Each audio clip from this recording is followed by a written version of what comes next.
Hello, hello. How's everyone doing? Can you hear me all okay? All grand? Just need to check that the audio and the visuals are working.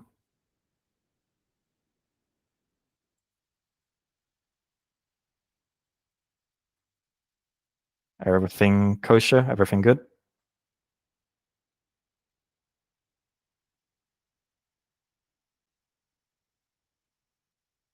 Okay, I'm getting confirmation. Sound. All right. Welcome to the EU Made Simple live stream this Wednesday night. I hope you're all doing very well. Now, the eagle-eyed among you might have noticed that I'm not Lambertus. I know, it's a big shock, right?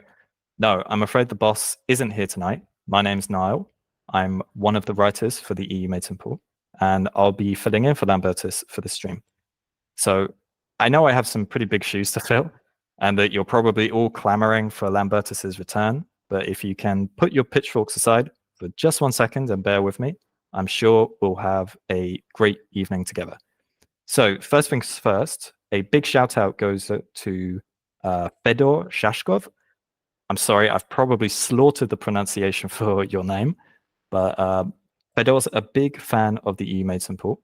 He emailed us about, I think, about last week, and he told us all about the Stop Killing Games initiative, which we'll be talking to with Ross in just a second here.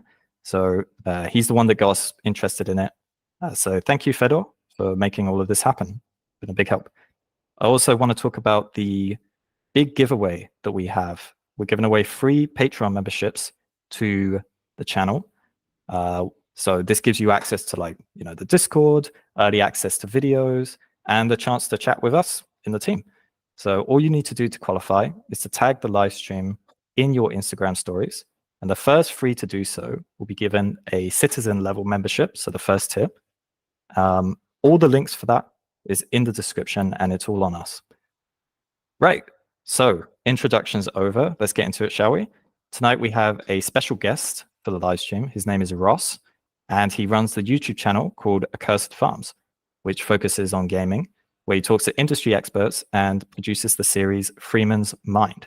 Recently, he's been making waves as he actually launched a campaign, a European citizens initiative specifically, called Stop Killing Games.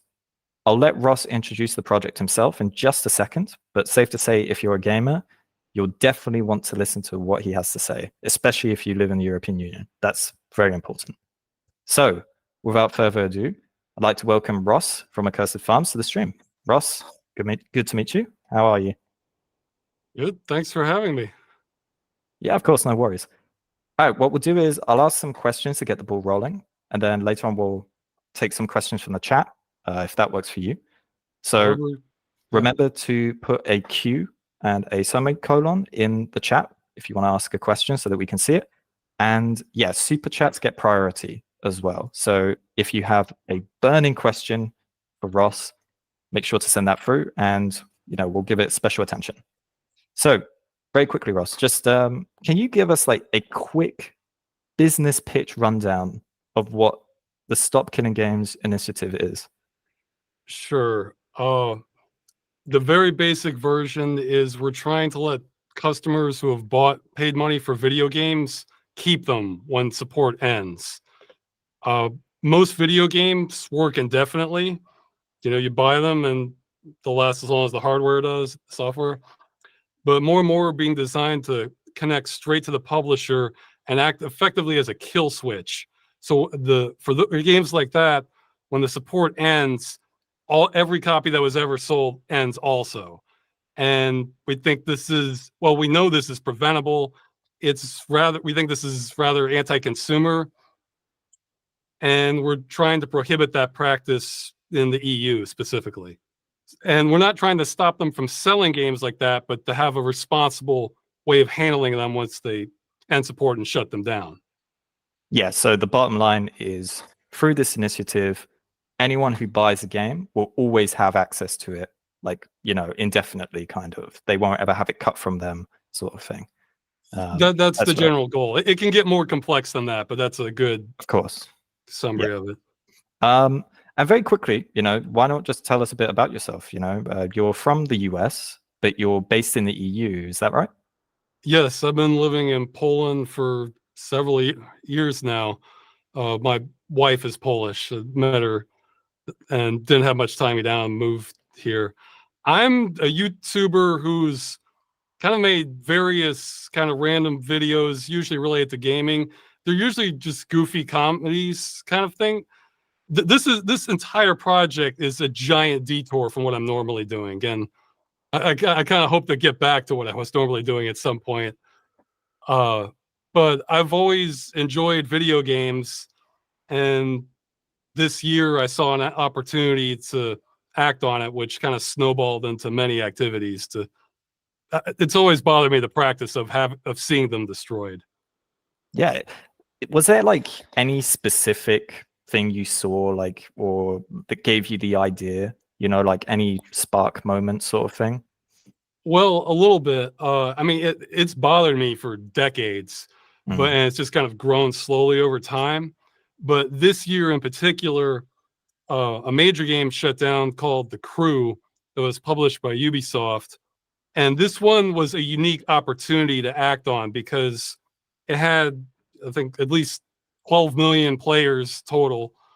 Yeah. But more importantly, Ubisoft is based in France. So many different laws apply to it that are very pro-consumer, as opposed to ones based in the United States or several other countries.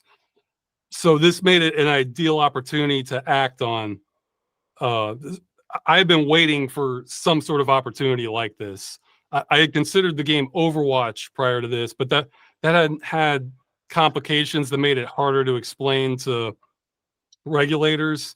And they're also based in the United States with, they have outlets in the EU, but then it gets really confusing how the law impacts that and that sort of thing. So yeah, that makes sense. Like, I guess this leads on to like another question that I wanted to ask actually. Why specifically did you target the EU? I think I could be wrong, that you've done stuff with the UK government as well. Is it really just because the EU has like an easier way of, like, passing this kind of legislation, of getting your voice heard? It actually hasn't been specifically the EU. It's been global. I saw this as my one chance to try to push back against this practice, because I kind of see it have a vibe that feels like our rights are eroding, especially on this issue. So when I saw the opening, I did all the research I could, asked for help across the internet just to see everywhere we could possibly do something. And we've had petitions, like you mentioned, in the UK, also in Canada, also in Australia, and we've contacted consumer protection agencies in France, Germany, and Australia. There was a possibility of a lawsuit actually in Brazil, but that one's kind of hit a wall a bit. So yeah, I wouldn't count on that one. But the European Citizens Initiative was just something I discovered in the whole research process that I realized, wow, this might actually work if we could get that many numbers. I was thinking, well, can we get that many numbers? I really don't know, but I mean, I guess I'm only losing time to try to give it a shot. So that's what's brought me here, I guess. Yeah, and I think a very quick explanation of what a citizens initiative is, like, as you've explained, this is something that concerns, it's global, right? It's not just in the EU, but specifically for the EU. That's the channel, obviously. A citizens initiative is basically, you get a whole bunch of signatures for like a kind of petition from across the EU. You have to get 1 million, I believe it is, and pass a certain threshold in at least 7 member states. And then once that is reached, it goes to the Commission, the European Commission, and the Commission has to look at the proposal. And then, it doesn't necessarily mean it has to pass, but they have to deliberate on it. And it gets a lot more attention than, say, like a normal petition would, like, through other means like change.org and stuff like that. Just for those who weren't quite aware of how it works, it's kind of a unique feature of the EU. I'm just going to take some questions from the chat very quickly. We've actually got 2 super chats, which is great to have them in so early. This one is free even. That's great. No, excuse me, only two. This one is from, I believe this would be Nicolas Prostos. You guys are going to have to get used to me mucking up these names, okay? Because I'm really not the best at it. So this is super chat from him. He sent over 50, I believe this is Swedish krona. And he asks, say this manages to pass, what will be the consequences? Can companies stop selling games to the EU because they don't like this? And could that be a risk?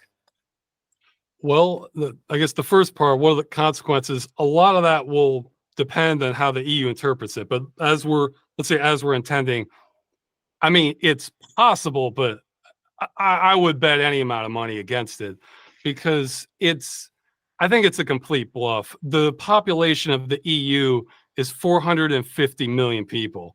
That's a huge market. And I think the video game industry does make billions off of it. Yeah. I guess I should say any major company saying this.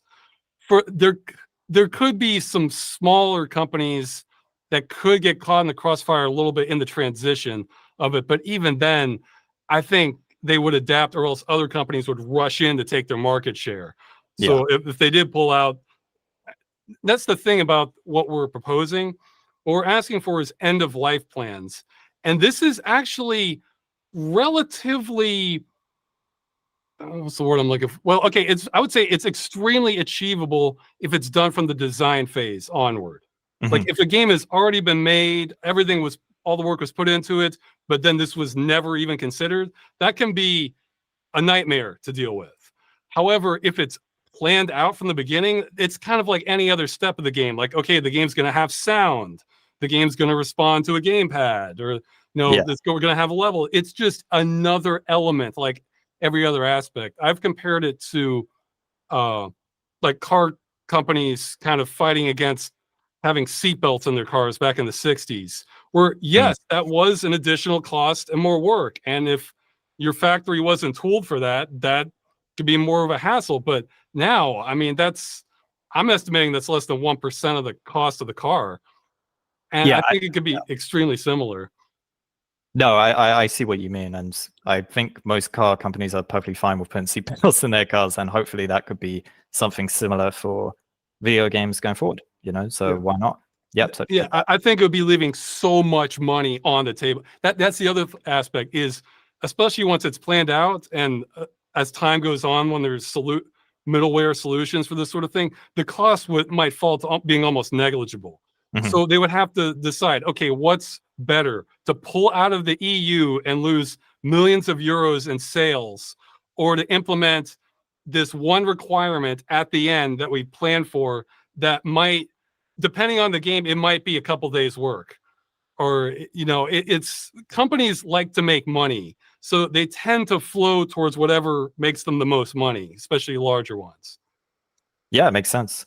I'm just going to get to another super chat because there are a few that are coming through. It's great to see this, guys, honestly. This one is from Politics for Fun. He's given €2. Very simple question, although not a simple answer, I imagine. He asked, Ross, do you prefer the EU or the US? Very easy. It depends on what you're talking about. I mean, I prefer the forest of the US from where I'm from. I was from Virginia, where it's considered technically it's considered a temperate rainforest from where I'm from. So the forests are more impressive, though I did walk right by a poisonous snake back there, so I don't miss that part. It's a mix. The way I look at moving to Europe, the way I look at it is, you ever seen a science fiction movie where there's time travel and they change something, and in the future this is kind of an alternate reality? So a lot of things are the same, but some are different. That's the overwhelming feeling I get. Some things are very different, other things are practically identical. So sure, it's a mix, Yeah, that makes sense. I think a lot of people can empathize with that. Here's another super chat from the Scout from TF2 himself. Wow, an esteemed guest we have here. So he's given £5. He's asked, have you contacted Gamescom to get a booth there to promote the petition? No, I haven't. Some people were talking about possibly doing that. Yeah, feel free. If you like anything about this, you don't have to wait on me. This whole thing is kind of anarchic with how we're going about it, trying to get attention. I mean, getting a booth, that would involve a lot of travel and additional cost, and we'd have to weigh how many we could get there, but that would, yeah, it's a possibility. That's the other thing. We haven't been fundraising for this either. We've just been, that may change at some point, but I'm adamant about not even touching that till there's like a full plan of, or close to it, of what it would be spent on. I'm not gonna, I figure I'd rather lose on this for free rather than lose and take a lot of money for it. Yeah, that makes sense. Yeah, I'm afraid I can't really help on that front either. I've only been to like one gaming event in person. I think I was like 16. It was like London Expo or something like that. I played a VR game that was like really bad. So I'm afraid I wouldn't know much about it. So we kind of both lost that sea on that front. I actually had a few questions that were sent through from a Patreon member who was really invested in this topic. Sure. Their name is Imrat. Again, pronunciation might be completely off. And they wanted to know, for this initiative, what platforms specifically would you be talking about? Is it only PC games, or would it include console and mobile games too? I think the reason for that question is because, if I'm not mistaken, that things can be changed with PC games compared to console and mobile games. Yeah, okay, well, the short answer is we're going for video games, period. So this would include mobile, this would include console. Now that does present more technical challenges. To give an example, let's say it was a game where you need to connect and the server that's hosting the files, this server software, let's just say it's so complex, it just simply can't run on the console or the mobile device. It's an impossibility. What we would try to push for would be to release some, again, we're mostly focusing on future games here. So present games, a lot of things could happen, but we're talking about, let's talk hypothetically about a game in the future. What would happen then is when they're done, so when the publisher is done supporting that game and they want to shut it down, they would release some version of that server software that would have to run on another platform, and then configure the client side that's on the console or the mobile device that can point to a different location where that server will be hosted. So there will be a little more do-it-yourself aspect to it with that. Now, where it gets tricky, especially for consoles, is sometimes you have to pay money just to access the internet, period. So that it would still remove the liability off the game publisher, but maybe onto the console maker. And what wouldn't be clear is if the console maker will be required to allow you to connect to that server while it was supporting it, or only once they discontinued the console itself. So the details of this can get numerous for many things. But yeah, no, we're trying to aim for everything. Gotcha. So in like, if I've understood you right, and I'm afraid on my side, I don't, the technical side is kind of lost to me, but you could have like fan run servers as long as the source code is made available. That's kind of like all you're really asking for, right? Well, not even that. Yes, for the first part, that would pretty much have to be the solution for many types of games, except the part about source code. That would be optional. That's what we're not trying to mandate source code be given up. Source code is extremely helpful, but that companies can have many reasons to want to withhold their source code. In those cases, we would need some sort of binary for the server to run on something, which means that for non-technical people, that means if you just run it, it's a program that runs. Now, it might not be designed for the system that you bought the game for. It could be for custom server hardware or something exotic, but you just click and it runs. Source code means you can read everything that software does, make changes, whatever. You have the keys to the kingdom once you have source code. And so while that's appreciated, we would not be mandating that. We kind of be pushing for publishers or developers to find their own solution and just have the requirement that there's a reasonable expectation that the customer can run the game in some form once support is ended. Gotcha. Okay, that makes sense. let me just ask. Oh, Imra has said, "Thank you, Ross, for the answer." I can see that there are way more questions in this than what we know now. I will get back to another question that Imra's asked, but I do want to just ask something from the chat.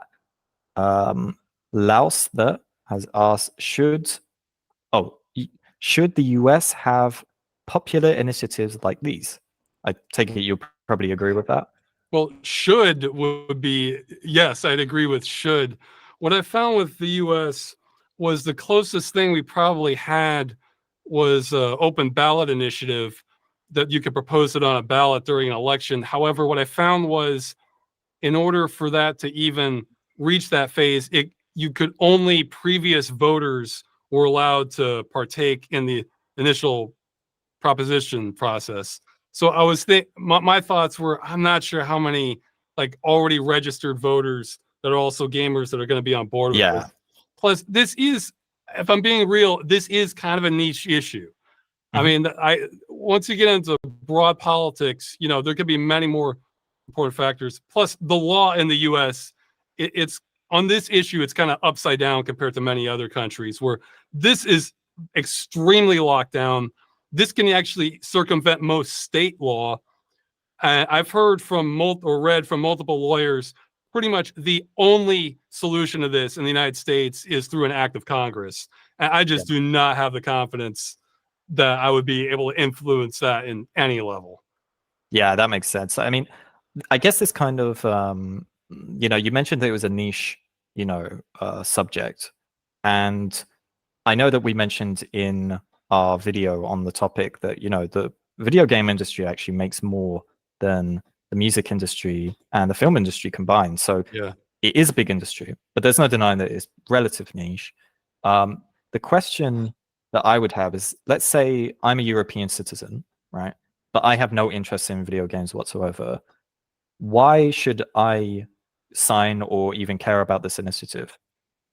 well, the number one reason I'd have to give is this could spread. I almost see this as like a contagion where, see, what's going on is it's not even clear under the law if these are goods or services. Yeah. That's something we're having investigated because most of these games, you buy them as a one-time purchase with no stated expiration date. Well, that part sounds like a good, but they rely on an external service, which you're given no time frame when it ends. They just say it can end at any time. Well, imagine, well, you might not even need to imagine for some things. Imagine applying that to others. Actually, I think with some cars, they have heated seats that depend on a service where you have to dial in order for that to work. Yeah. Well, what if that was your car engine that starts working like that? Yeah. Or let's see, I've given examples like maybe medical devices or farm equipment or education tools, things that we start getting out of the realm of video games, which are ultimately not that big a deal, but this stuff could be really important. And you're kind of, I almost think of video games as just almost like a laboratory to see what companies can get away with. Because if they can run it here, then they can, let's say, move it to, again, something like cars or vehicles. They can disable elements of it that you used to have automatically when you bought a car, and then they can point to video games, so saying, well, there's a long history of setting things up so that we can disable things via kill switch remotely, you know. So Yeah. this is very much a consumer rights issue just across the board. That's not actually where my motivation comes from on it, but that's 100% where almost all our openings in the law on it are. Yeah, that makes sense. So, like, it's, you know, maybe you don't care about video games specifically, but if you're interested in protecting consumer rights, this is a pretty big deal, especially the way that you framed it there, especially with like the car, yeah, the engine, especially. I hadn't even thought of that, but that would be pretty vital. Just very quickly, I wanted to shout out the EU Made Simple Twitter space. Just very quickly, we post daily news there, updates on the channel. If you want to stay in touch with the channel, that's your best place to do so for all the fans watching right now. I'll take a few more questions from the chat. I've got one from Goshea Kirkle. He asks, or they ask, sorry about that. Would the games be required to be made available for purchase or for free, or will the files be only available to those who purchased before shutdown? I think we'd have to go with they would only be available to existing customers. Now, however, companies could always decide that, okay, we're not making any money off of it, we're shutting it down. They could just decide to release it for free. In fact, some companies will do that now with some of their older titles just as a promotion thing. But in order for them to just release it for free, that would have to upend existing copyright law, which would that would be a nightmare to consider. So it would only be for existing customers that paid into it. They would be the only ones entitled to an end of life plan. While that's less than ideal for preservation, it's just, I'm trying to maximize our odds on having any progress on this. Yeah, I think that's a good strategy. Keep it as, kind of focused as possible, and open to success. I think that's a good way to go about it. Another question here from Gardares, who asks, hi Ross, what do you think about AI-based online games like Suck Up? As I understand, what they're selling is not just the game itself, but also tokens to run the text models on their servers. Now, I'll be honest, I've not even heard of any of these kind of games, but what do you think about that? Well, I think that falls under, there's some games that are just so massive in scope that, again, the home system would never be able to run them. Yeah. What we're trying to push, I think AI could potentially fall under that kind of category where you would need just like rows of machines to run it. What we're trying to push in that kind of scenario would be what I'm calling like a best effort solution, where, okay, so for an AI-based game, let's say you need 3 rows of computers, custom hardware in order to run it the way it's meant to be run. And that's not doable. Well, what they could do is still release the binaries or the source code, or maybe just even lots of instructions as to how it works to give the more technically savvy users a chance to kind of repair it. Yeah, that's another aspect to this. When these games are shut down, they're usually really locked down to the point where repair is completely unrealistic, even for advanced programmers. It's kind of like locking it in a safe and throwing it in the ocean. Yeah. So as long as they gave a fighting chance to be able to run the game, then I think that would be good enough, because in theory, if the community really valued this game, they could go rent or buy their own custom AI hardware and try to get this software running on it as a second life kind of thing. So, but now that may not happen. Well, either way, it's not the company's fault then. The customers paid money to them. They ran the game for a while. They shut it down, and they gave them the tools to continue running the game if they wanted to. Well, then I can't see how you could hold the company liable past that, because we want them to be able to wash their hands of a game whenever they want. And just the customers themselves can decide how much it's worth it to them to keep running, Yeah, it's definitely tricky. I think there are a lot more factors involved that I think than maybe people initially. Yeah, actually, if I could mention one, because I'm almost certain it'll come up. In some cases, especially for present games, it may be legally impossible for them to do this, where they've already signed contracts and have licenses with other software companies where that company has permission to run the server for that game, but they cannot give that out without breaking the law or breaking their contract. And there are options for games like that within our initiative.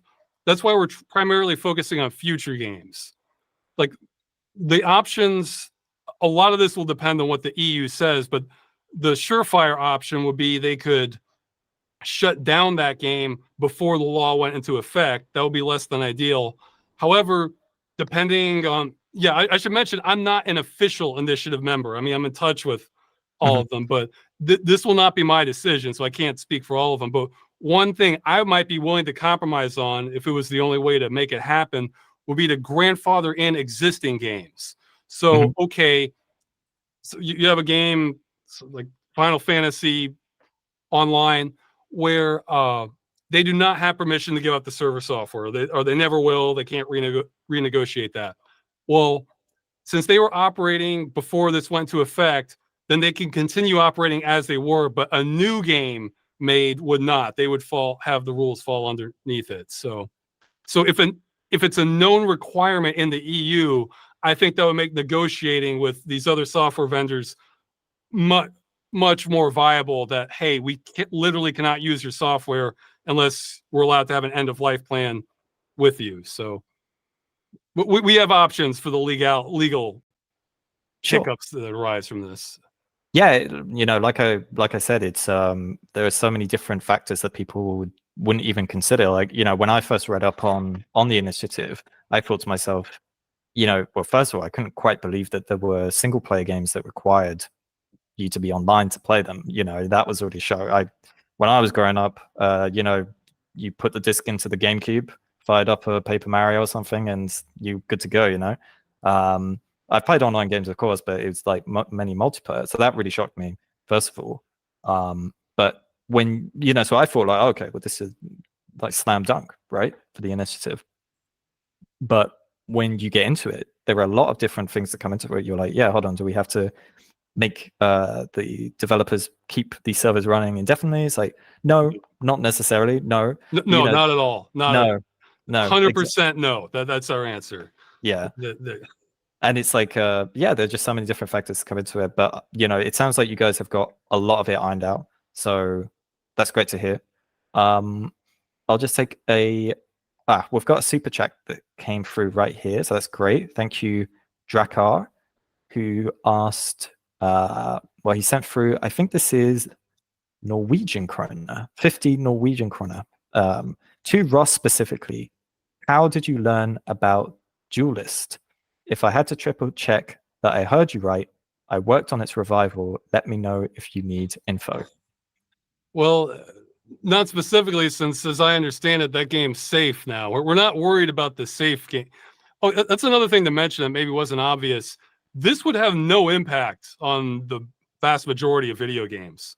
So if a game shuts down and you don't need to connect to the publisher, mission accomplished. It was never even affected. Yeah. But yeah. For Duelist, I found out about that precisely because it's a game that was handled properly with its shutdown, where it used to be online only, but then they shuttered it. But they released, actually, I don't remember the details, if it was the source code or just the server. They released enough relevant code that people could continue running it, and then now the game's safe, which is the responsible way to handle this. Sure, makes sense. I was actually wondering, because I saw the initiative and the numbers, and the map. I seem to get the impression that there's a lot of traction that's coming from Scandinavian countries like Northern Europe and specifically Finland. Actually, do you have any idea why that is? I have no idea. I'm just, this is as much an unknown to me as it is to you. I guess maybe there's more English speakers. That could be maybe because my audience is going to be English speaking. In fact, I think that's our biggest challenge, is to try to, for anyone watching this that wishes to help, the number one thing you can do to help is try to reach out to other game YouTubers or anything like that that don't speak English, like Italian, Spanish, Hungarian, whatever. Like, that is just invaluable to have people like that can kind of link the two worlds on this. Yeah, for sure. And I saw there wasn't much. Well, I think there was a decent amount, but it hadn't passed the threshold in Ireland, and I was a little bit disappointed by that. I was like, come on, guys. Yeah, we're the only English-speaking official language. Malta, actually. Never mind. Malta needs to pick up the track, so that we're not the only ones. I lost my train of thought. What I wanted to say is, don't even worry about the thresholds too much. If we can actually cross the 1 million mark, I think we'll easily have our threshold. So I think so. Don't even pay attention to that. Just get more. The main number is the one that matters. Yeah. The threshold, I think, was put in place, right, so that you wouldn't just get like 1 million French people, putting an initiative that only considered French people. So this kind of petition, you don't even really have to mind that, because it's going to be so spread out across the EU. I'll take a question from Imra again. They've asked, Ross said all platforms, all games. Are we talking about console platforms, like keeping alive PS5 servers, even after 20 to 30 years from now, or strictly only games playability? You might have answered this one, but maybe you want to clarify a bit. I think they would be intertwined, but well, first off, the company, like, so you mentioned PlayStation, Sony would not be liable for keeping that platform going. However, this is where the details would really matter. And that's an unknown before it goes before the EU Commission. But some examples I could think of would be, let's say Sony shuts down the PlayStation 5 and they don't really provide any provisions for this other than they allow the console to connect to the internet once they've shut it down without having to go through them. And they've made it so that their own published games can run unassisted. Like I mentioned earlier, like there could be an option to run the server on another platform if it wasn't possible on the console. Mm-hmm. As long, it's all about just, is it possible? Like, this is not about convenience at all. Like it's much, because it's with other products, you know, it's understandable if the manufacturer doesn't keep supporting them, but as long as they're not preventing repair, that can be a huge factor. Yeah.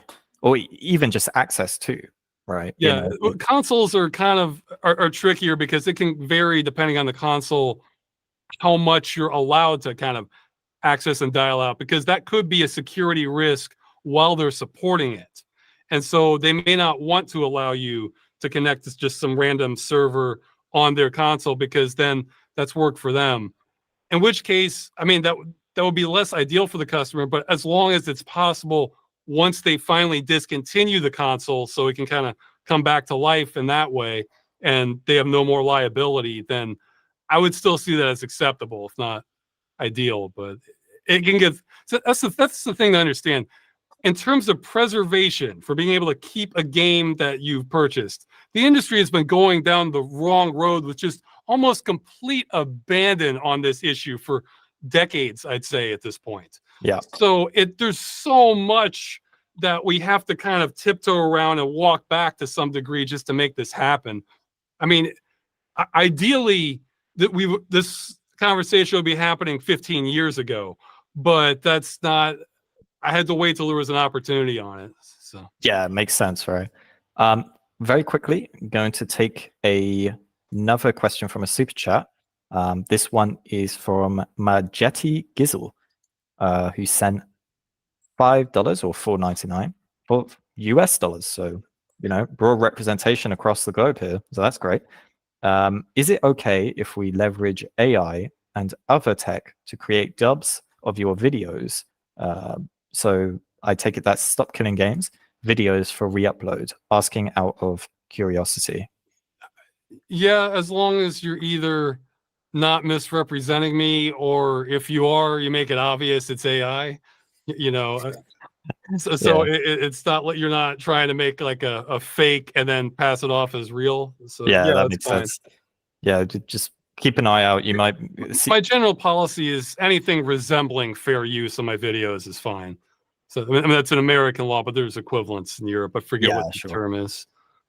No, I keep an eye out for any videos where you might find yourself saying untoward things in a dub or or something. Maybe someone. Yeah, just put like and the credits or the quarter like not actually Ross or AI or something. If it's Yeah, that makes sense. It's a clever idea because I hadn't even thought of that. You know, we've talked about at the channel. We talked about, you know, dubbing, and we've got different languages, you know, and stuff like that, because obviously it's EU, so many different languages out there. And there are lots of features on YouTube that let you, you know, change the language by region. So if a French person is watching, it will get automatically put into their language and stuff. But yeah, and an AI dub, I suppose, would work as well. A bit, I'd feel a bit weird watching it of myself, you know, I'd feel a bit uncanny valley, but hey. yeah, it probably would. Well, if it was a dub over, it might work. Or if I'm talking and then there's a voice on top of that. Yeah, I think that could. Yeah, why not? Listen, the more the word gets out, for any kind of initiative, I always think that's a great thing. Let me take another question. This one is from Monkey, who says, let's imagine that the initiative turns into law. What would be your ideal outcome? Which aspects would you want to see implemented to consider the whole effort a success? Just having a requirement that there's some way to either run or repair the game upon shutdown. That's one thing. If there's anything about this initiative you don't like, I'm actually open to any solution that solves the problem. That this is my and especially the organizers' best attempt at it. We kind of feel like we're standing alone here on this, because my impression is that if this and our other legal efforts fail, I don't think there's going to be a round two. I think apathy is going to win the day, and then the law is spoken, so there's no more angle. You need to take advantage of momentum, right? You've got a lot at the minute. The initiative has really exploded online, and it's quite similar. Like, funnily enough, this kind of relates to politics. There's some similar things here. Like in I know it's not technically the EU, or it was at the time, but up in Scotland, they had a vote on independence, right? And there was a lot of momentum to do with it. Fairly close result. It was 55% voted no, so stayed in the UK.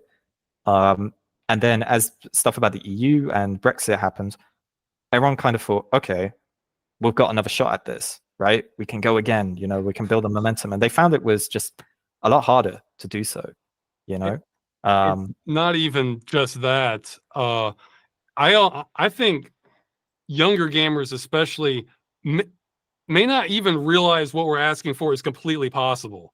I think there's many younger people, even gamers. So I think the perception has been shifting since the industry has been, again, going down this road more and more. Yeah. So I think if we were to try this, even if we have momentum, trying this in 5-10 years, we might not even get the critical mass, because they would think we're asking for unicorns and rides to the moon, when the people who are actually designing this stuff know better, but that can be more of the old guards. So. Gotcha. I'm going to get through the flurry of super chats we've had. This is great to see, guys. Got 4 super chats in a row, so strap in. The first one comes from Jotes, who sent $5, again from the US. What if a company may take down a property to save costs while they negotiate to sell IP to another company? Yeah, that's one's a bit of an unknown, because but like the question I heard was something like, what if the company goes bankrupt? Well, if that happened, then any penalties would likely be financial, so it would be kind of moot point, and that wouldn't save games, but then there would be much more incentive to treat them properly because it'd be intertwined. But if they want to sell to sell down the property, that I think the EU would have to answer a question like that, because the question is, whose liability is it?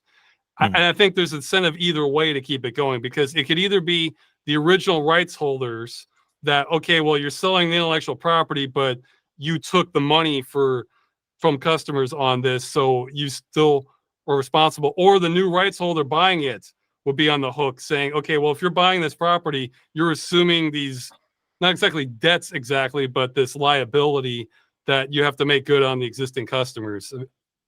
It's possibility they might find a loophole around it, but again, it always comes down to like, what is the most cost-effective option? And I think this could be extremely cost-effective, especially as time moves on, that it just wouldn't even be worth the effort to have these kind of backflips to get out of it. Makes sense. Okay, going to get onto the next super chat. This one is from TJ, Byers in the US. He sent $5.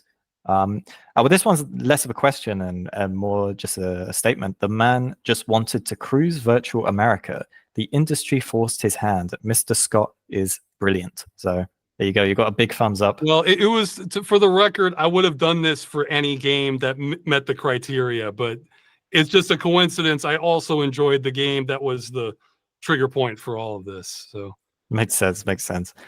Okay, we've got one from Migrant, €5. How much lost functionality is considered reasonable? MMO minus online might be playable, but a MOBA minus online is the same as dead. So MOBAs like, League and Dota and stuff like that, I presume. well, if it's a game that most of the core, the short version is there's not going to be a hard answer on this, but it's kind of a spectrum. So it may not need every single feature. So let's say like there's a leaderboard or something, or some stat tracking that would have in something like a MOBA, and that doesn't work in the end of life plan. Well, as long as the core gameplay works, that's all right. Now, you bring up an interesting point that if this was offline, well, most MOBA games are meant to be played online with other people. So if it's only working single player, that could be seen as not going far enough, and you would need something like local hosting, where somebody hosts the server and then others connect to it, or vice versa. So there would probably need to be multiplayer functionality on some level for that. However, if it's a game where, let's say, the multiplayer was just felt kind of tacked on and was never interesting anyway, but it had a great single player aspect to it, maybe that might fly. And I think the way it would be determined would probably be by how many customers would be motivated to file complaints with their local consumer protection agencies, where I'm not sure what the governing body of that would be. But okay, so let's say, it's missing a few features. I think the vast majority of people are going to say, great, we can still play the game. However, let's say it technically starts, but then all that happens is you get into a main menu, and then that's it. There's nothing else, no gameplay at all. Well, then I think a lot of people would not consider that a reasonable, reasonably meeting the requirements. Yeah, of course. So I would compare it to something like if you got let's say you had a warranty for some sort of item and you asked for a replacement, but then the replacement had problems. Okay, what are the problems? Does it have like a small scratch on the side, or does it catch on fire when you turn it on? I think it would be similar to that. That makes sense. To be honest, when it comes to MMO, not MMOs, MOBAs specifically, I think that there's, I don't know, probably a few games in there. One in particular, League of Legends, that I wouldn't be too sad to see go. To be honest, I've had my fair share of bad experiences on there. No offense, Riot. But this is from Scout from TF2, who paid £5 to ask, would indie devs not be affected by this, or would they have to follow the laws when the law are in place in the future? I think that there are a few indie dev studios that have actually talked about this initiative already, right? Yeah, I mean, it all depends. Well, first off, if when they end support for their game, you don't have to connect to that developer or publisher, then they're already exempt, so they don't have to worry about. And that's most indie games. Yeah. But let's say they do. I guess a lot of this depends on what the EU decides, but some options I could see. Well, the one that would be surefire if this passed would be I admit it's less than ideal, but they could shut it down before the law went into effect and then be compliant that way. Again, I mentioned the possibility that they could possibly be grandfathered in, or that was another consideration. Maybe developers earning below a certain amount get grandfathered in, and only the bigger ones have to adhere to it. I'm open to some compromises, but let's say it's a game in the future. Well, if it's a game in the future, I think pretty rapidly we would see middleware solutions emerge. Middleware is software that's meant to kind of be in between the main game and what the developers are doing to make their lives easier. Where, like, so say there's like a physics engine they want to just put in there so they don't have to come up with their own physics, that sort of thing. I think we would see what I'm calling a gold rush of middleware options emerge for making end of life plans easy. So you want to make a multiplayer game, but we're going to have features that mean you can just hit a few buttons and then you could have a build that you can release once your game has reached its end of life, and then you're in full compliance. Because this would create the demand for that, having this requirement. I think the market would just rush in to fulfill it, because again, there's money on the table then for that sort of solution. So, however, if you were making a game that you plan to release right as it's coming into effect, that could be a problem. But maybe, again, this all depends on the EU. Maybe you could be considered a special case that you could apply for permission to release, to be grandfathered in, even though you technically missed the deadline by a month or something like that. Again, I'm open to any solution that gets us to the finish line on this. Sounds good. Yeah, very much open to compromise, very much in the EU spirit of things. Very quickly, I just wanted to shout out Asuman Kubra Bas, who has just joined the channel as a member, as a citizen. So that's great to see. Welcome, Asuman. Good to have you here. Thank you very much for joining. I'll get onto another super chat. It's, kind of crazy the amount that are coming through. Thank you very much, guys. From Dead Agent, who has given €5 to ask, have you considered malicious compliance where, say, an MMO is made to be offline, but the patch makes online resurrection via private servers harder? I think that's, well, again, I think it's possible. I think most developers wouldn't do that because they figure, all right, we have to meet the requirement anyway. I think most of them would want people to play the game, and if it's mandatory in order to sell in the EU anyway, they might as well just, go for the path of least resistance. Because if they're going for malicious compliance, it's almost like they're going out of their way to make it harder. And I mean, do they hate this so much for a game that they're no longer making money on that they want to take on more work to make their entire player base's lives harder? It's possible for some, I think. And plus, if it got to extreme levels, then we would go back to the thing about how many features are missing in order for this to work. Like if there's no reason, if there's a way no reasonable person could be expected to get this running, even a knowledgeable, programming professional, then that could be considered, there might be a penalty for that, going out of their way to do it. But yeah, not impossible, but I think it would be a pretty small minority of ones attempting that. Gotcha. Listen, just because, we're getting so many questions and, it's great to see the chat so engaged and all that. This is, are you okay if this goes a bit over time? Then maybe sure. I actually didn't even remember what your limit was. So. I think we were looking at like an hour or so, but we've got. Oh yeah, it's your show. Go ahead. Right, no worries. I just don't want to make sure you wasn't taking up too much of your time, but that's great. Got another super chat here from Nathan Cassidy, who gave $9.99. There's a fan-made mod for Escape from Tarkov, a very popular multiplayer game that turns into a single-player game. Okay, so the mod turns it into a single-player game. It's totally possible to fix games like MOBAs and MMOs if fans get their hands on the code. Yeah, so, there can, like I mentioned earlier, there can be, often legal obstacles to that now for existing games. That's what we're trying to remove for the future. And the other, developers can have legitimate reasons to want to withhold their source code. So we're not trying to mandate that, just some solution. Yeah, that makes sense.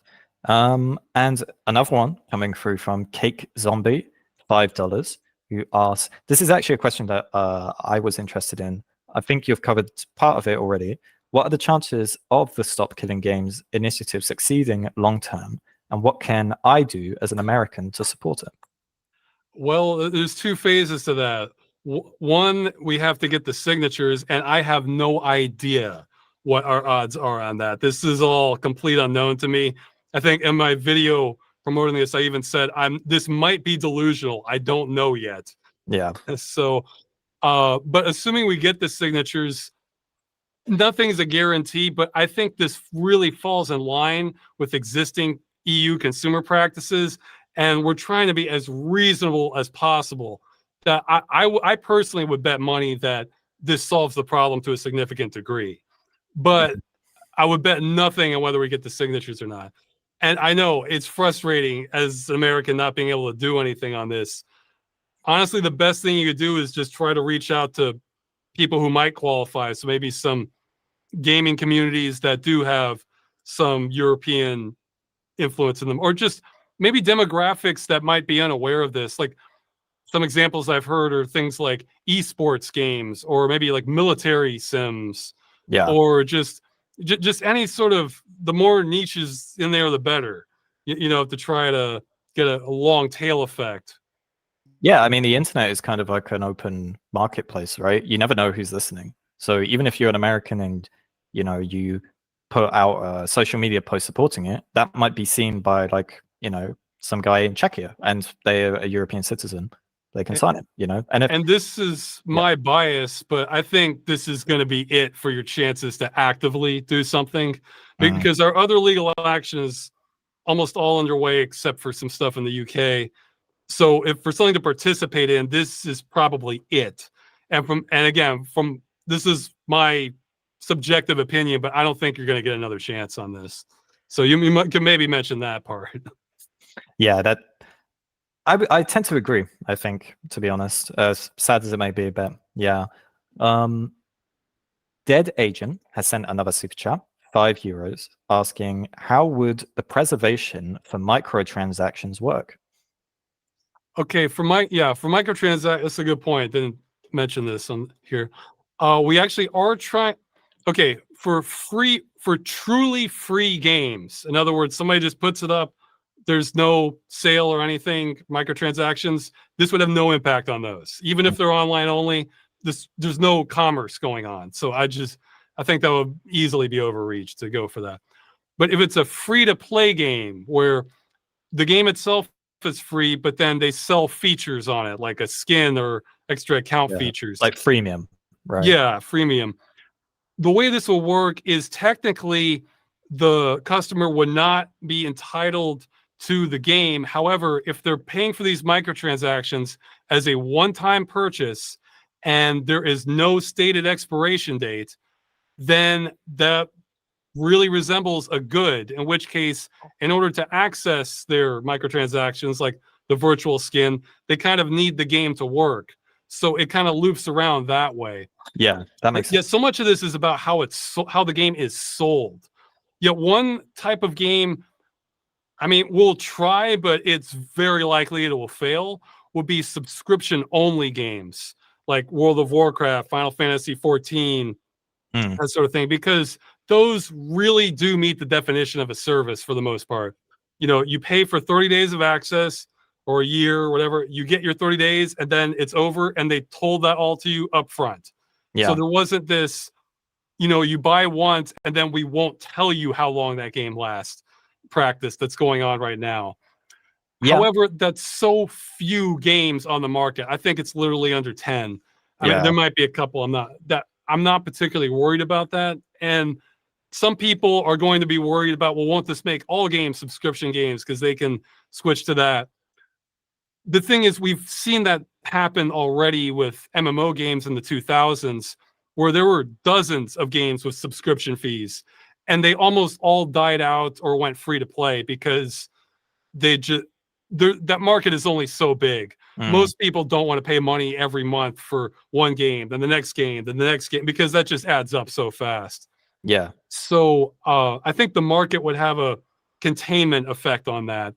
And I think that's true even now, because if it didn't, we would be seeing more games come out that, oh, this is subscription only, you know, and companies seem to be pretty shy about that nowadays. So. Well, funnily enough, I think with, like, you know, you mentioned like World of Warcraft, which to my knowledge is kind of the only real subscription-based game that still exists.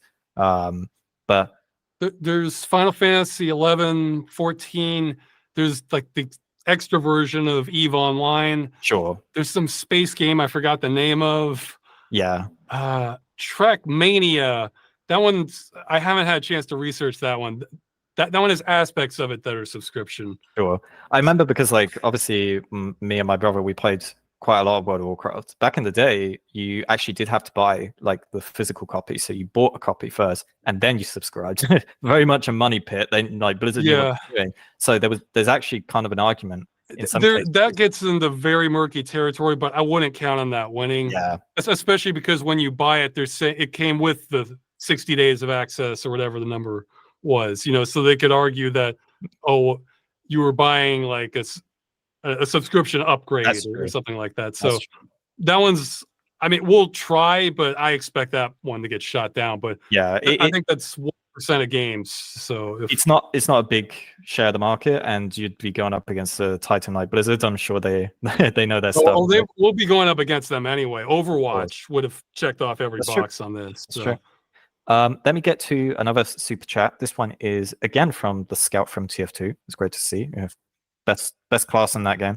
Are you worried companies will send lawyers to stop it? I guess that kind of ties into what we just talked about there. Well, I mean, this is an area where you might be able to answer this one better than I can. This is where EU politics really come into play, because right now this is being examined at consumer protection agencies in France and Germany.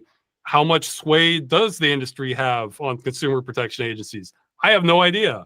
Same goes for the EU Commission. I mean, there is a video game lobbying group, but I do not know how much that weighs against organic consumer interest at that level.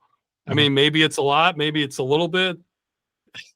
Somebody who knows more about EU politics would have to answer that. Yeah, we'd have to definitely look into it. I don't want to say anything now and get it wrong. But okay, we'll do something very easy here, maybe not even related to the initiative itself, on a more personal level. What would you say is your favorite game of all time? A favorite? I don't know if I have a favorite of all time, because it's a tough one. Yeah, they can be so different in them. Or, you know, it's a favorite one, but I don't want to replay it. I want to play other stuff. Or, I mean, some of my favorites are Deus Ex, Castlevania Symphony of the Night, Super Metroid. There's Supreme Commander. You guys in the chat, if you have your own, you know, share your own. There are billions. Yeah. Oh man, I'm probably forgetting some others. I'm sure I am. So it's, and then there's other games where in some ways they're my all-time favorite, but then there's other elements I just hate about them all in the same game. So, you know, oh yeah, it's all over. So no, I get that. I think it's interesting as well, because I took a bit of an interest in this initiative as well. We mentioned it in the video we made. Europe is quite a hub for video game development, you know. So we've got quite a few studios here, both AAA and indie, that do very well. Like, you know, this continent is actually quite influential in the gaming market, and as we said before, that market is not to be sniffed at. That brings up a good point relating to the last question. I mentioned that video game lobby group. Was it called videogames.eu? That one's already come out against this. However, a major European developer not part of that group, CD Projekt, I think they would support this, because they have a great reputation of caring about preservation of games. So if they could get involved in the conversation at the political level somehow, that would just be a complete boon for what we're doing. Yeah, I think in the comment section of our video, there were a few people that were shouting them out, actually, you know. So who knows? You know, they made The Witcher, the Cyberpunk. Yeah, I think I could be wrong. Has Larian Studios, have they commented on it at all? Or? I don't know. I mean, I would think they would be in favor of it based on their commentary I've seen from them. We've got another super chat coming in from, it's Imra again. Thank you very much, Imra.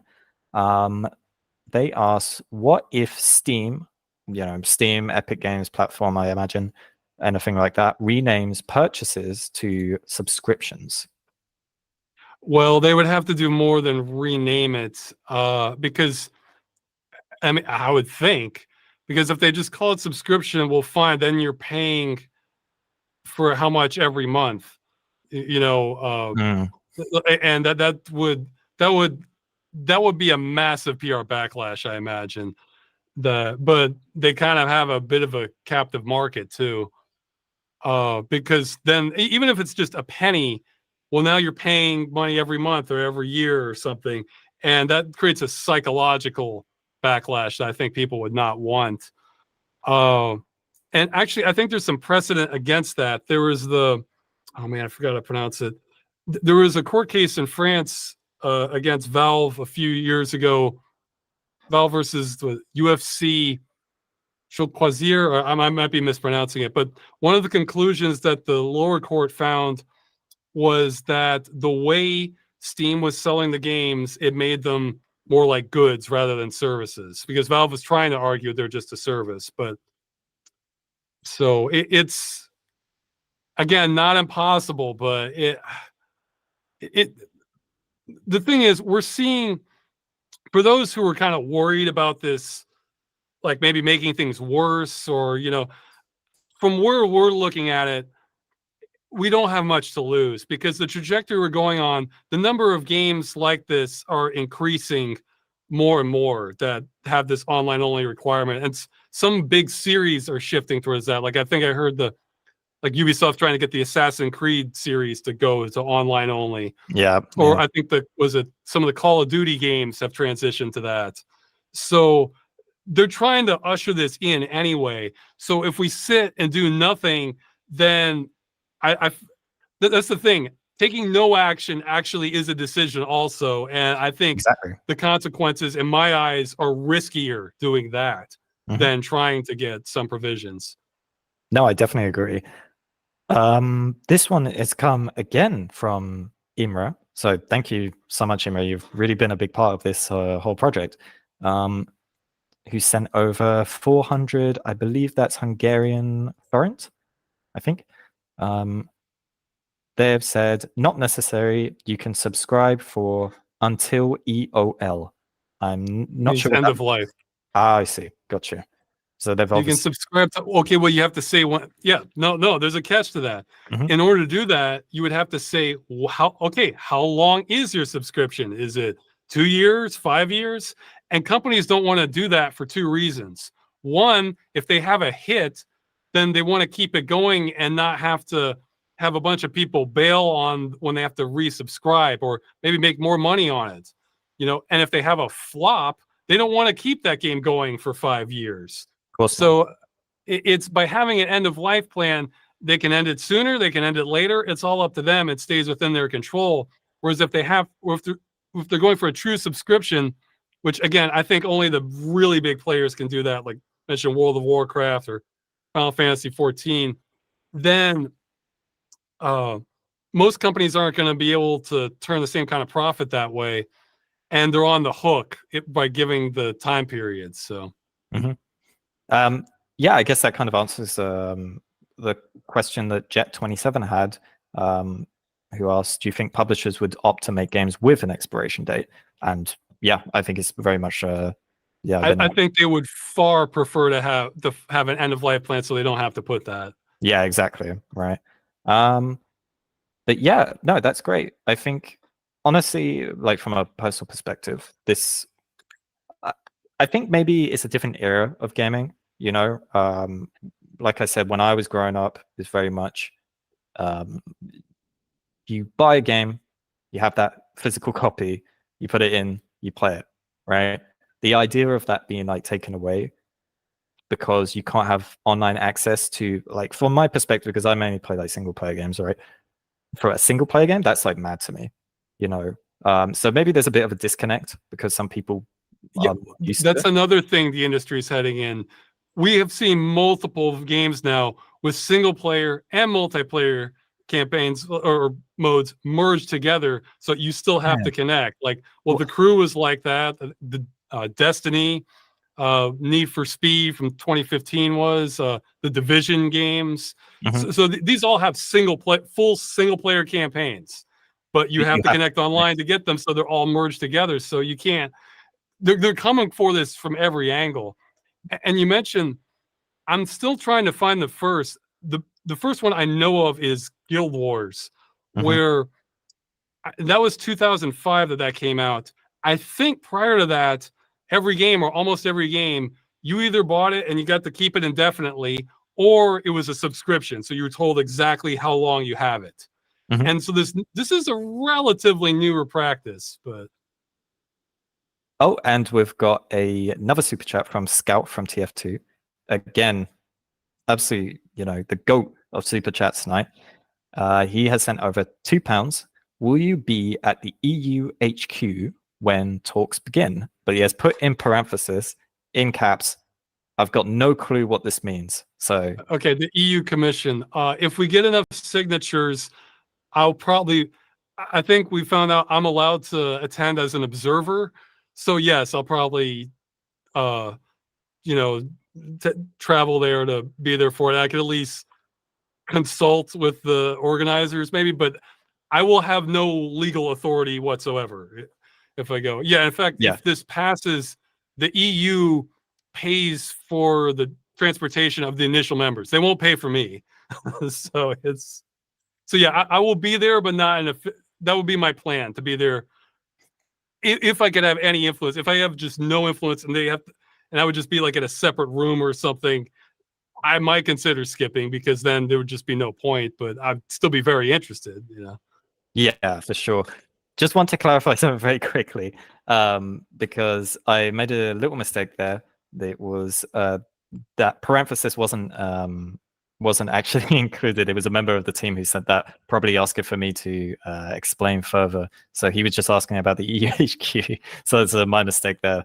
My bad. But yeah, it's interesting because I don't know. Do you have dual citizenship?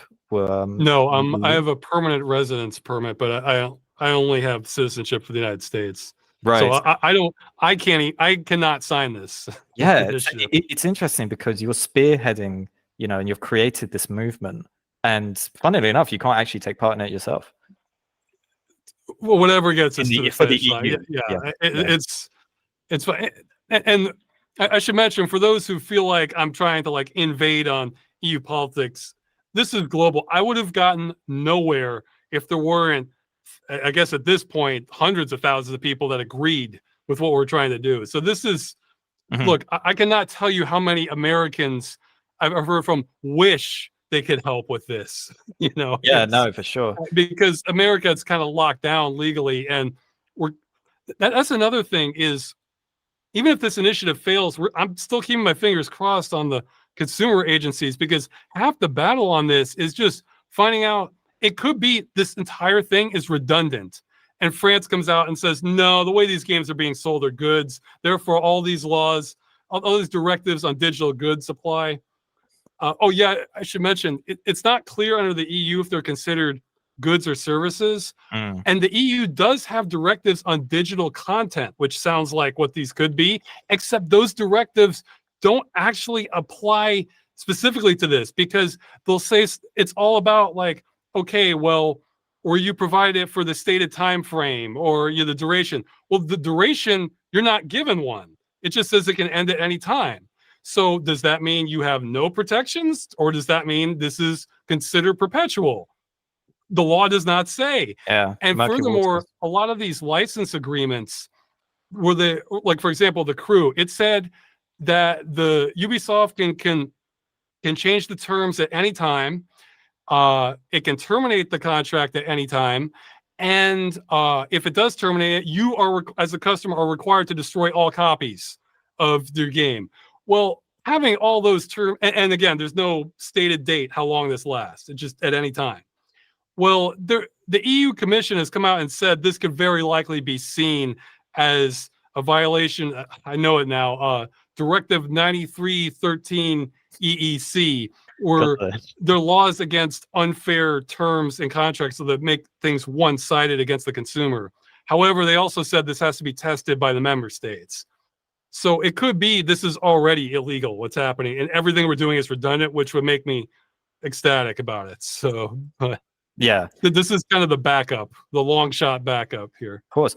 And like, definitely don't ever think that, anyone who would say like, oh, an American is intruding on our politics, it's complete rubbish, because it's European citizens who are signing this initiative. You're allowed to create an initiative, if you've got 1 million European citizens who are backing an initiative, you can't exactly say that it's Americans who are intruding on it. So definitely don't want to hear that from anybody. And I literally have no authority in any avenue we're operating in. It all has to come from citizens of those regions.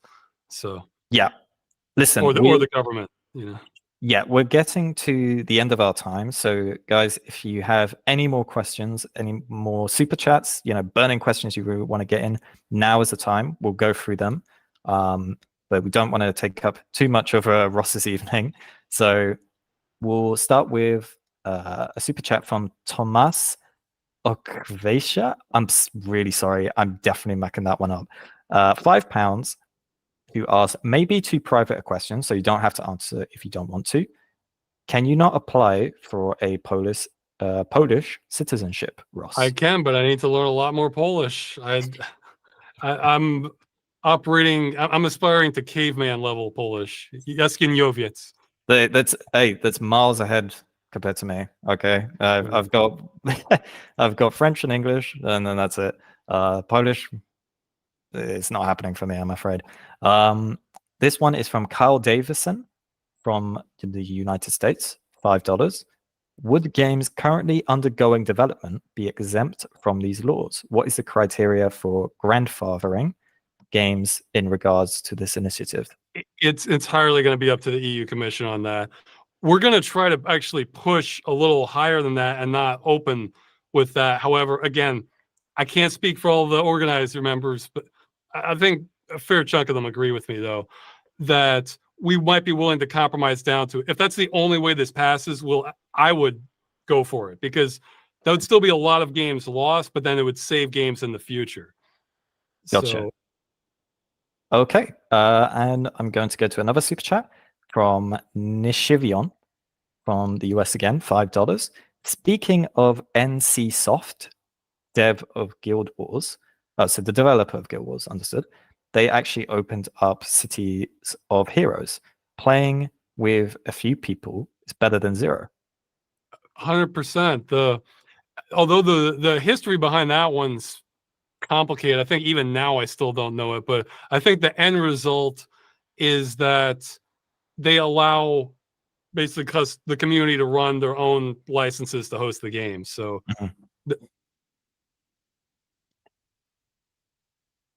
oh, hello, has the sound cut? Well, I'm here. Oh, okay. No, it was just on my end. Apologies for that. Yeah, okay. So I've got, yeah. Well, it's funny that you mentioned that, because I think with World of Warcraft specifically, if I remember, there was the classic version that came out not too long ago, and people were running those private servers. To the best of my knowledge, that's all illegitimate as far as the law goes, and that's the result of leaked code. Yeah, and it was. I am glad it exists just in case, but we're not endorsing that in any way in the initiative. This is all about once the company ends support. Yeah, yeah, that's another great point to mention. None of this would affect any business practices whatsoever while the game was being supported. So companies could continue doing whatever they want the way they do now. Yeah, it's only when they end support that this would factor in. Yeah, because I heard some people that were like talking about that and stuff, and it's very important to make that distinction, because that caused a lot of a lot of chaos back in the day. Oh yeah. It was stumping them down left, right, and center. Lots of controversies. Then they released the servers officially, and everyone was very happy. This one, we've got 3 more, but maybe more will come through. Matt Jetty Gizzle asks again from America, $4.99.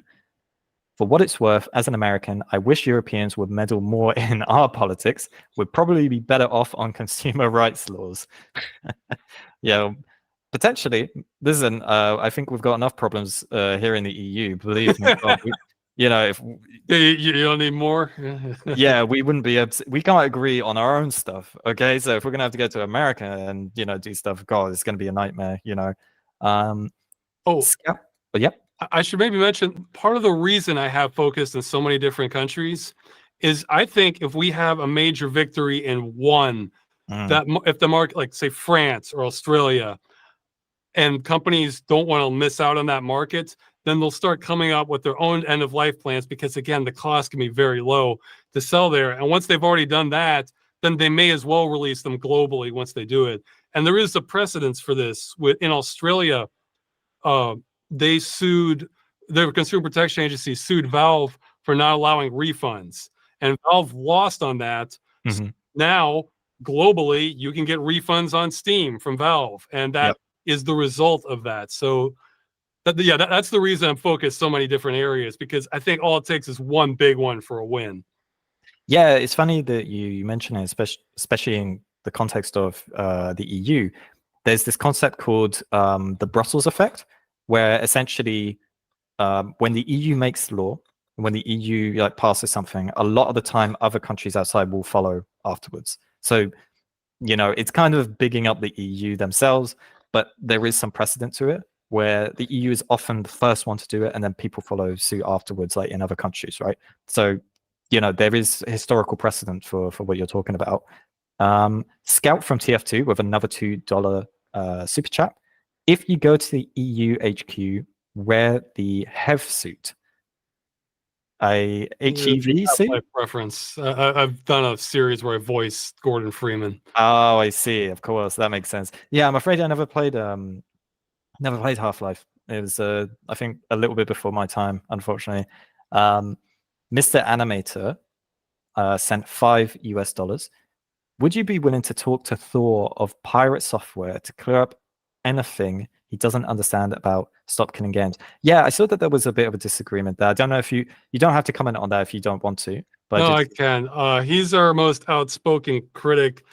I've offered to talk to him, but he said repeatedly he's not interested. So I don't see the point in bothering him with it. He has said repeatedly, there is no problem. Like, this is not a problem. So this is just a values clash. So again, me and I think most members of the initiative, we're in favor of any solution that solves the problem. However, if on his side, he insists there is no problem, that games are shut down, this is as it should be, and we should just learn to deal with it, well, I'm not sure how productive the conversation would be. I mean, I think a more productive conversation would be with a developer who has misgivings about this, but they want to find a solution. Yeah. I think that would make much more sense. Someone who's open to discussion, right? I will if he wants, but I'm not. I see. He said repeatedly doesn't want to. I don't see the point in pushing it. So fair enough. Everyone has their own point of view. I myself am for this initiative, but I could definitely see people coming out and saying, "Hey, we have this issue," sort of thing. Always open to more discussion. We have a super chat from Ewirl. 100 Czech Koruna, if I'm checking that on Google right. What if developers released an official patch that would break the game while it was still in service, and then claiming that the version they gave to the players is the same that was supported? I think that would fall under the malicious compliance or not fulfilling the requirements. Again, because if it just truly breaks it and nobody can run it, well, that's the that's actually another point, that when we say people can run it, we don't mean 100% of players. So if somebody has a weird version of Windows or their hardware is wrong, but we're talking about like a reasonable expectation. Of course. So we're not asking them to fix every little problem. We're asking them to not make it impossible. And this is a fairly objective metric. Is it impossible to run the game bill that you've released? If the answer is yes, you're not in compliance. Yeah. Well, sorry to anyone who's trying to run like Red Dead Redemption 2 on a toaster or something, but you'll not be covered by this. It's got to be like minimum spec, and then obviously it's like fully functioning. Right. Well, listen, I think that we've come to just about the end of the stream here. If you guys have any final questions, again, send them through now. Also, smash up the like button. Of course, give the stream some love, give the initiative some momentum. Every little bit helps. But yeah, is there anything that you wanted to kind of close on, Ross, or address yourself? I really would emphasize that vital link thing I mentioned earlier, where if you are bilingual or multilingual and a channel that talks about gaming in German or Spanish, by all means try to get attention, even small ones. I think that's the only way this works. Yeah. The more that we get. So. Well, you're making great progress already, so I think that, keep it up. That's what I would say. It's what you're doing right now. I know that there's still challenges ahead. 1 million signatures is no I small see number. a lot of this as becoming more and more out of my hands. Is the way I see Yeah. it. Well, So, hey, that's what, the Citizens Initiative is all about. Direct democracy. That was the point of why they put it in. And direct democracy can be pretty, chaotic and messy at times. That's the point, So even if it gets a bit out of your hands, yeah, it's great. But listen, I think we are going to call it here for the stream. Thank you so much, Ross, for joining. I noticed in the chat, Paul from Chicago said I signed it. Well, I hope Paul has an EU citizenship then. Your I residence hope so. doesn't matter, but your citizenship does. So yeah, do not sign this if you are if you're not an EU citizen. So. But if you are an EU citizen, even if you live abroad, you can sign this. Yes, because it's funny that because you mentioned that you're American yourself, so you can't. He says he does. Okay, that's good. Okay, great, good stuff. But you said you're American yourself, so you couldn't actually sign the petition. Yeah, I was in a similar position with the European elections. So I'm Irish citizenship. I live. Well, my wife can, and her family and friends can. So they can vote on your behalf. Yeah. Hey, it all counts. So. Great. No, but yeah, I couldn't actually vote in the European elections because I was not a resident of an EU country. So I kind of had to watch. I was kind of pumping like, guys, go and vote, go and vote, go and vote. But I couldn't do it myself because there are certain laws depending for the Irish. It's very different. If you're not a resident, you can't vote basically. So funny, we are in similar positions. Got a final super chat, I think, from Awi. This is, let me look up this currency because I actually don't know what this one is. Belarusian rubles. So 5 Belarusian rubles. Who says, thank you, Niall and Ross. Yeah, definitely thank you, Ross, for coming on. It was a great chat. Sure. Well, thanks for having me on and talk about this. No, of course. Honestly, wish you the best of luck with this project. It's close to my heart specifically, but I'm sure there are plenty of people out here in the chat and out in the EU that would love to see this gain some momentum. And it's no matter what the topic is, it's always great to see people take part in EU democracy. That's what the channel is kind of all about, right? Getting people from all walks of life to talk about it. It's in the EU's court now, so very much so. We'll find out how it goes. Yeah, you've kind of the first the spark that's going to light the fire, right? But yeah, we'll see where it goes. How long ago did you start the initiative? Was it a couple weeks ago? No. Well, okay. I mean, it opened a few weeks ago, but we were working on it late March.